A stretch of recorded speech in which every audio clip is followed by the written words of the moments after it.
Hello everyone, welcome back my mini blog. ఈరోజు వచ్చేసి part 2 అండి. వరలక్ష్మి వ్రతం రోజు పార్ట్ 2 అనమాట. నైట్ శారీ డ్రైపింగ్ అదంతా చూపించాను కదా, ఎర్లీ మార్నింగ్ చేశానని.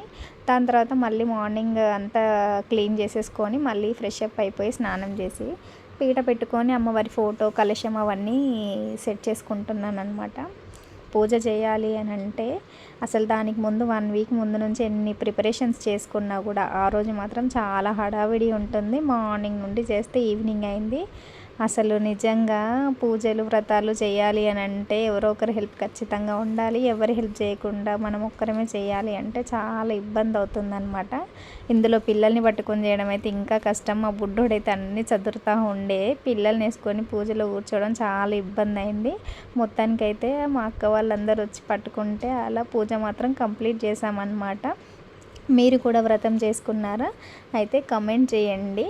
ఇలాగే చేయాలి, ఇంకేమైనా మిస్టేక్స్ ఉంటే చెప్పండి, నేను నెక్స్ట్ టైం అవన్నీ కవర్ చేసుకుంటానన్నమాట. Thanks for watching. బాయ్.